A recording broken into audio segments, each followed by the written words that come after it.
Long ago, before the ocean forgot how to speak, before the gods turned their faces away from men, there was a fishing village called Amoni, a place where land met the restless waters of the Great Blue. Amoni was small, yet beautiful. Its hut stood close to the shore, built from palm leaves and clay that shone red under the sun. The air always smelled of salt and roasted fish, and the laughter of children echoed with the cry of gulls. But more than anything else, Amoni was known for its sea. It was said that the waves there had moods like people, gentle in the morning, playful at noon, and angry when the moon rose full. The elders often warned, "The sea has ears. Never speak lightly to her, for she keeps every promise." The people respected the ocean. They offered libations every new moon, and the women would sing to the waves before their men set sail. Yet one man among them, Tond, was more daring than wise. Tond was a fisherman of rare skill, tall, broad-shouldered, with eyes like wet earth after rain. The sea loved him, no storm could swallow him, and no net returned empty when he cast it. He was also deeply in love with his wife, Lomi, whose laughter was said to calm even the angriest tide. They had no child yet, though they prayed for one with all their hearts. Every dawn, they would walk barefoot along the shore, asking the gods for a blessing, a child to complete their home. One morning, as they poured wine into the waves, Lomi whispered, "Maybe the sea herself will take pity on us." Tond chuckled softly. "If she gives us a child, I will bring her 1,000 fishes in return." But the sea is never a thing to be bargained with. It happened on a night when the wind howled like a beast in pain. Dark clouds swallowed the moon, and the ocean began to roar, louder than drums, louder than thunder. The fishermen of Amoni pulled their canoes onto dry land and prayed. All except Tond. That day's catch had been poor. Pride and hunger pushed him back to the shore. "Stay!" Lomi cried, clutching his arm. "The gods are angry tonight. Can't you hear the sea calling?" But Tond shook her hand free. "Fear won't feed us, Lomi. I'll be back before dawn."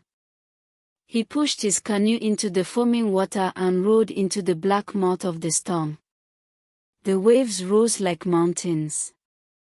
Lightning tore the sky apart. Every flash showed the terror on his face, yet he kept rowing, stubborn as stone. Then came a wind so fierce it broke his oars in two. The sea tilted, the canoe overturned, and Tond was swallowed by darkness. He fought to stay afloat, but the current dragged him down, deeper and deeper. In his panic, he cried into the void, not to his wife, not to the gods, but to whatever power would hear him. "Please, spare my life. I'll give you anything, anything you ask." The water around him grew strangely calm.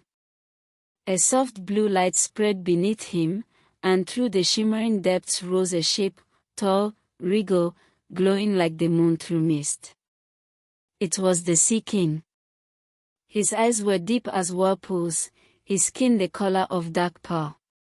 A crown of coral rested on his brow, and his voice echoed like the breaking of waves. "You dare bargain with me, mortal?" Tond trembled. "Please, Great One. I have a wife who waits for me. Do not let me die." The Sea King studied him in silence. Then, with a slow, sorrowful smile, he said, "Your life will be spared.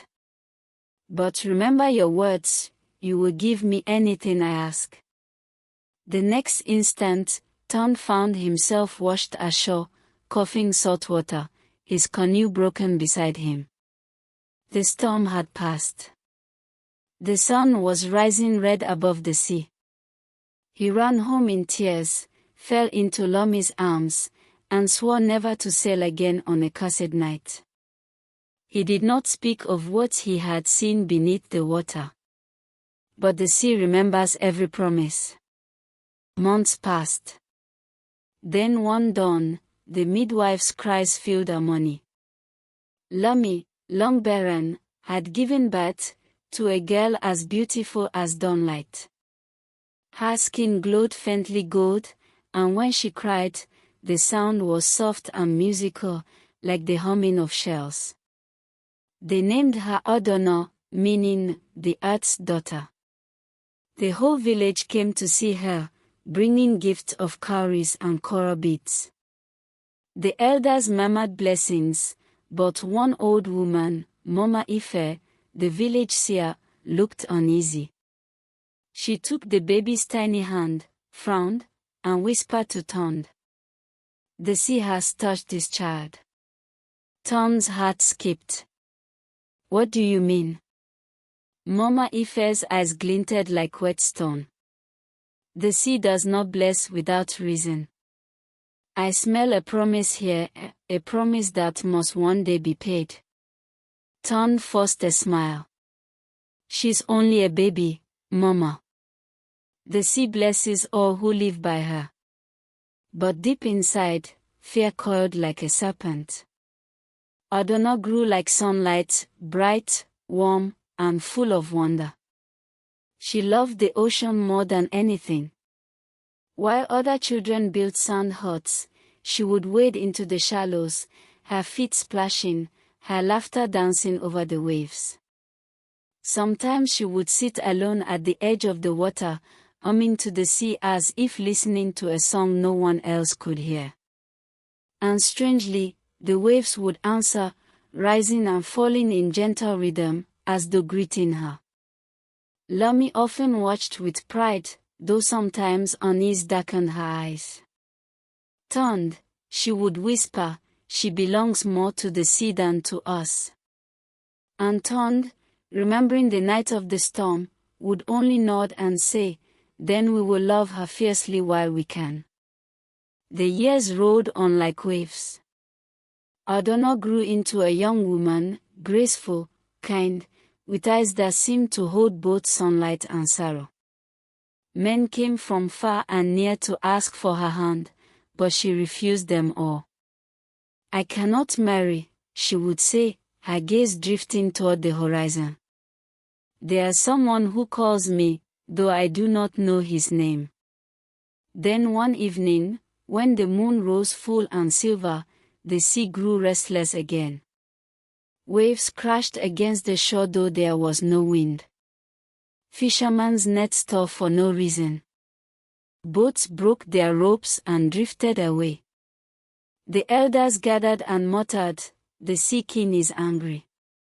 And that night, Ton dreamt of the deep once more. He saw the same glowing figure rise from the waters, crown shining like stars. The sea king's voice roared like thunder. "The time has come, fisherman. What you promised must now be paid." Ton woke in terror, his body soaked with sweat. He ran to Mama Ife's hut before dawn and told her everything, the storm, the bargain, the vision. The old woman listened in silence, her face grim. At last, she said, "The sea never forgets. You offered your unborn child, and now she comes to claim what is hers." Ton fell to his knees. "There must be another way." Mama Ife shook her head. "The sea does not take bribes. But perhaps, your daughter can face him herself. Sometimes, fate can be softened by the courage of the heart."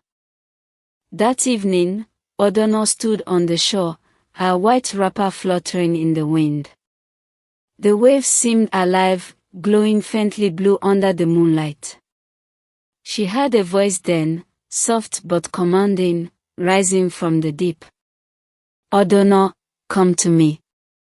Her heart beat fast. She took a step forward, then another. Behind her, Lummi screamed, no. Odona, come back. But it was too late. The sea opened before her, calm and shining like glass. She walked into it as though in a dream, and when the water reached her shoulders, it swallowed her whole. Lummi fell to the sand, wailing. Ton tried to rush into the waves, but they pushed him back, roaring with power. The people of Amoni wept that night. They thought the sea had taken her forever. But beneath the water, Odona opened her eyes, and saw a world unlike anything she'd ever imagined.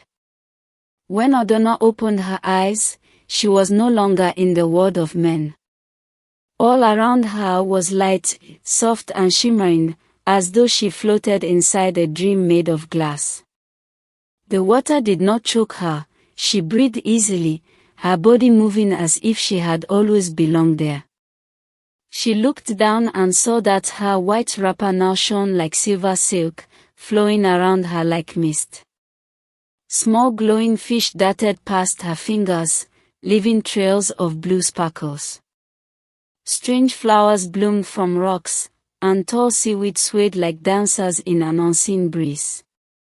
Far ahead, through the shifting water, she saw a palace, vast and radiant, built from coral and shells. Its tower spiraled toward the surface like frozen waves, and its gates shimmered with pearls larger than her fist. Drawn by something she could not name, Odona swam toward it. The doors opened before she even touched them. Inside, the palace glowed brighter, the walls alive with color, the ceilings painted with light. The floor beneath her bare feet was smooth as glass. Strange beings moved through the halls, half human, half sea creatures, bowing as she passed. Then she saw him. Seated upon a throne carved from a single blue stone was the Sea King, the same figure her father had once seen in the storm. His presence filled the hall like the weight of a tide. His eyes glowed a deep silver, his hair long and black as night, flowing like water. He looked neither old nor young, his face was ageless, beautiful, but touched by sadness. Welcome, Odona, he said, his voice echoing through the hall. At last, the promise has been fulfilled. Odona hesitated, her heart pounding. You know my name. The Sea King rose, his crown gleaming. I have known your name since before you were born. Your father offered you to me in exchange for his life. The sea never forgets. Odona's eyes filled with tears. So this is why I was called, to repay a debt I did not make. The Sea King's expression softened. Do not think of it as punishment, child. You are not a slave here. You are my bride. Odona's breath caught. Your bride? Yes, he said gently. The daughter of the earth, promised to the Lord of the deep. Together we will bind the worlds, land and sea, as they once were before mankind turned away from us. Odona stepped back, trembling. But I do not belong here. My mother, my father, they will be searching for me. The Sea King looked away, as if her words carried a pain he knew too well. The sea takes what is hers, Odona. Yet I will not force your heart. Stay here, see our world, and when the moon turns full again, you may choose to remain or to return. His voice was soft, but it carried the weight of eternity. Then he lifted his hand, and the water around her shimmered. The next thing Odona knew, she stood in a chamber of breathtaking beauty, walls of pink coral, glowing shells lighting the room, and a bed made of sea foam that felt like clouds. From the windows she could see the endless blue of the sea stretching beyond sight. It was both wondrous and lonely. Days turned into weeks, though there was no sun, no moon to mark time. Adonna wandered through the underwater realm, guided by creatures who bowed when they saw her, whispering, "The Sea King's bride." She learned to speak to the dolphins that sang outside her window. She listened to the coral drums that echoed from the deep, and watched schools of silverfish soar in shapes like stories told by the tide. At times, she almost forgot her sorrow. But every night, when she lay in her seafoam bed, she would dream of her mother's voice calling her name. One morning, the Sea King appeared again, his robe flowing like waves. "You seem sad," he said. Adonna looked down. "Your word is beautiful, my lord. But it is not mine." He smiled faintly. "When I was young, when the world was still young, men and spirits walked together. But greed made your kind close the doors. The rivers forgot their guardians, the mountains forgot their watchers, and the sea forgot her voice." He paused, his eyes clouded with memory. "I did not wish for a bride, Adonna. I wished for a bridge, a heart that could bind both worlds again. You are that heart." Adonna met his gaze. There was sorrow in his eyes, but also truth, deep and ancient. She did not answer. But that night, when she sat beside the glowing windows, she found herself humming the same tune she used to sing by the shore. And far below, in the darkness of the ocean, she heard the Sea King's voice hum in reply. When the moon was full above the surface world, the Sea King's palace came alive with light. Creatures of the deep gathered, whales, spirits, and merfolk, to celebrate the festival of the tides. It was said that on this night, the sea renewed her strength, and her king renewed his vow to guard her. Adonna was dressed in a gown made of flowing blue silk that shimmered like moonlight. Jewels of coral and pearl adorned her hair. When she entered the great hall, every creature bowed, their eyes filled with awe. The Sea King took her hand and led her to the center. The drums of the deep began to beat, slow, steady, like the pulse of the ocean itself. They danced, not on floor nor sand, but in the water, surrounded by glowing lights that spiraled around them like stars. The current moved to the rhythm of their steps. For a moment, Adonna forgot everything, her fears, her home, even the weight of her promise. She felt free, alive, as if the sea itself had claimed her as its own child. When the dance ended, the Sea King looked into her eyes. "You belong to both worlds, Adonna," he said softly. "The sea knows your name, but the land still calls you daughter. You must choose when the moon returns." Her lips trembled. "And if I choose the land?" The king's expression darkened slightly, though his voice remained calm. "Then I will let you go. But know this, when you leave, the bond will break. The sea will sleep again, and its voice will fade from your world. The waves will never sing your name again." Adonna felt her heart twist. That night, long after the music faded, she wandered alone through the coral gardens. The fish glowed softly around her, their light trembling like stars beneath water. She looked upward, where the surface shimmered faintly far above. "What am I to do?" she whispered. "The land is my home, but here, my heart feels something I cannot name." Then she heard a sound, faint but clear, a woman's voice carried by the current. "Odona, my child." It was Lummy. Somehow, through the whispers of the waves, her mother's love had reached her. Odona pressed her hands to her heart and wept. "Mother, I hear you." The next day, the Sea King found her sitting silent beside a window. "You have heard the call of the earth," he said quietly. She nodded. "My mother's voice." The Sea King's eyes softened. "The sea may take what is owed, but she does not destroy love. You may return, if that is your wish. But before you choose, there is one last thing you must see."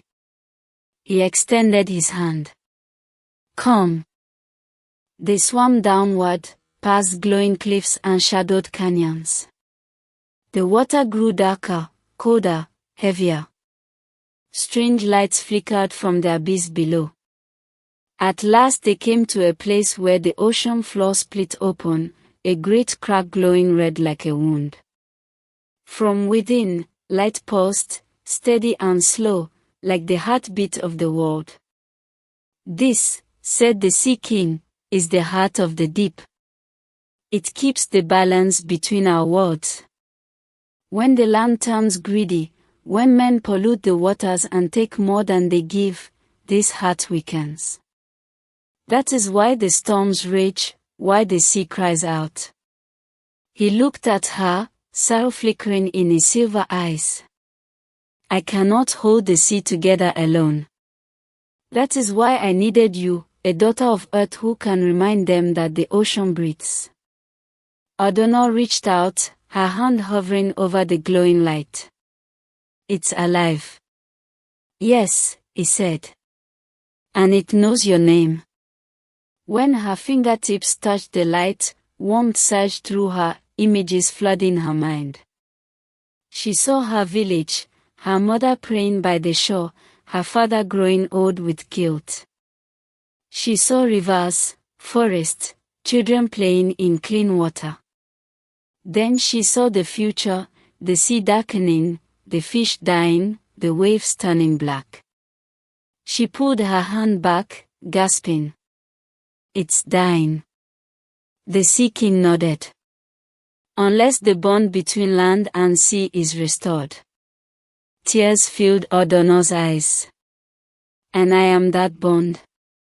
He bowed his head. "Yes. But your heart must choose it freely." Odona turned toward him, and for the first time, she saw not a god, but a soul. Alone. Eternal. Bound by duty. She whispered, "You are lonely, aren't you?" He gave a faint, broken smile.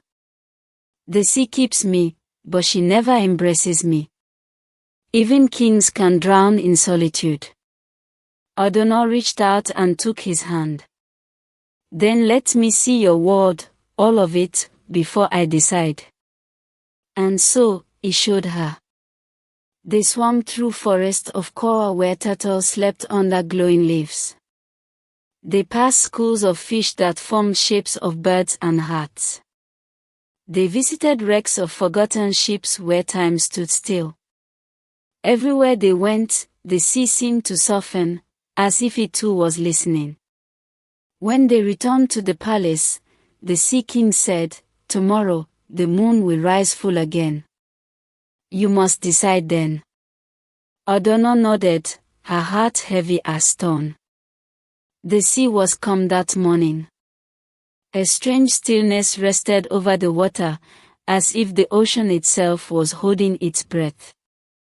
Odona stood at the balcony of the coral palace, her hair floating gently around her face, her eyes fixed on the faint shimmer far above, where sunlight touched the surface world. It had been a full moon since she entered the deep.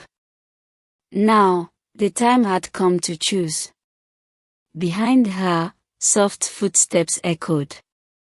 The Sea King appeared, his robe dark as storm clouds, his crown glimmering faintly in the dim light. "The hour is near," he said quietly. When the moon reaches her highest, the doors between our worlds will open, but only for a moment. Adonna turned to him, her heart heavy. And if I choose to return? Then the sea will release you, he said. You will live as you did before, free, mortal, untouched by the deep. But the balance between our worlds will fade. The storms will rise again, and the heart of the sea will grow cold. She hesitated. And if I stay? The Sea King's voice trembled slightly, the first time she had ever heard it falter. Then you will live beside me, not as a captive, but as queen. You will never grow old, never know pain. The sea will breathe through you, and peace will return to both realms. Adonna closed her eyes. Never grow old, never see my mother again. She wanted to scream, to run, to beg the gods to choose for her. But the choice was hers alone. That night, she walked alone through the gardens of the sea. The glowing fish followed her like stars in water. Every coral seemed to whisper her name. She sank to her knees and cried, her tears turning to tiny bubbles that floated upward. Why must love always ask for sacrifice? She whispered. A soft voice answered from the current, faint, distant, but filled with love. Because love is the bridge between all things, my child. Adonna looked up sharply. She knew that voice, her mother's. She placed her hand on her heart. Mother. The voice came again, carried by the sea itself. The sea does not steal, it only remembers. You were born from its mercy. Your father's promise gave you life. Whatever you choose, let your heart lead you, not fear. Adonna pressed her forehead to the sand, sobbing. The sea around her shimmered, glowing softly, as if listening to her pain. When the moon rose full, its light pierced even the deepest waters. The palace doors opened wide, and the Sea King stood waiting beside the great gate of pearl, the doorway between worlds. The ocean trembled with power. Adonna approached slowly, her gown flowing behind her like liquid silver. The Sea King watched her, his face unreadable. Have you chosen?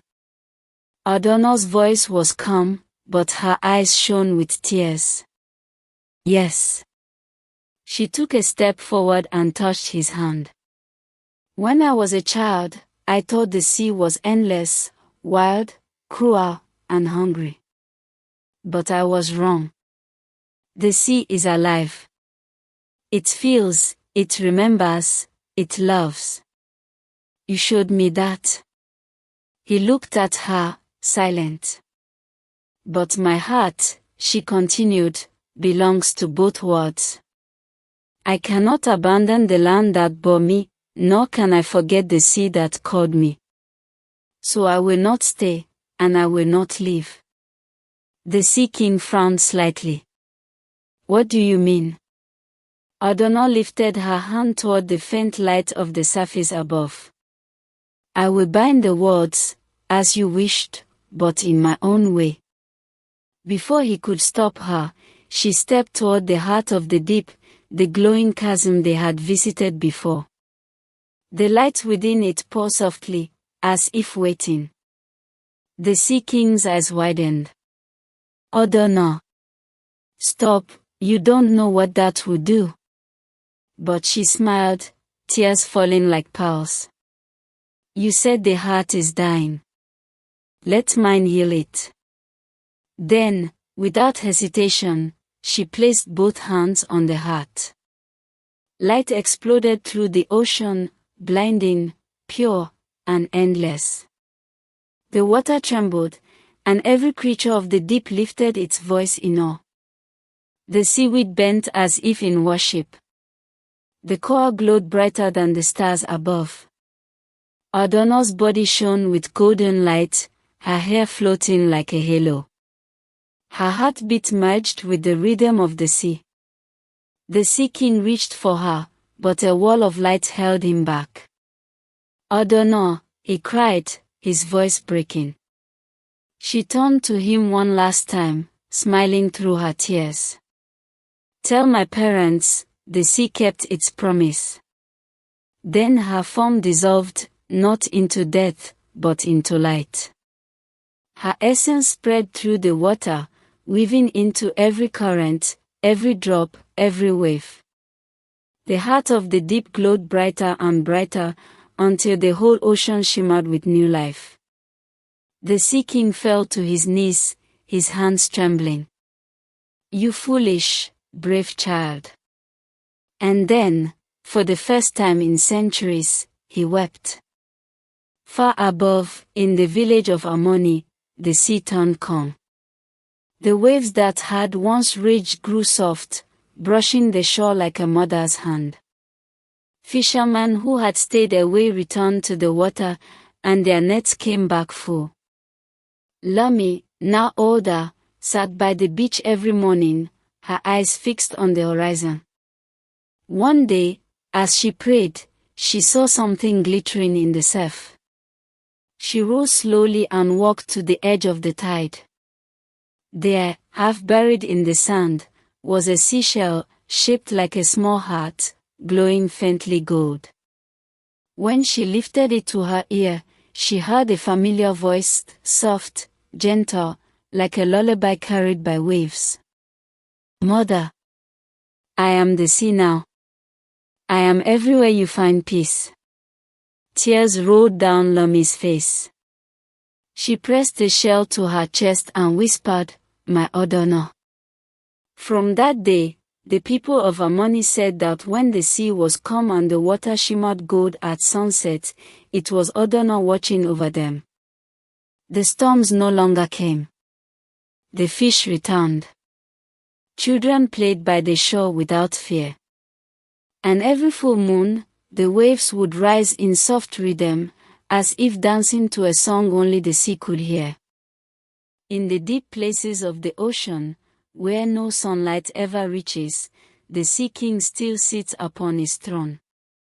But he is not alone anymore. The palace glows with a warm golden light, alive with gentle motion. And when the currents pass by, they carry laughter, soft, human, filled with love. Sometimes, when he closes his eyes, he feels her presence beside him. The voice of the sea itself whispers her name. O'Donnell, the bride of the sea. And so the legend lives on, of the girl born from a promise, who became the heart of the ocean. They say that if you stand by the water and listen closely on a quiet night, you can still hear her voice, singing to the waves, keeping the sea and the earth in harmony. Please let us know where you are watching from. Leave a comment below, we love to hear from you. Please like the video and share with your family and friends. Please also subscribe to this channel so we can bring more videos to you. Thanks for being part of us.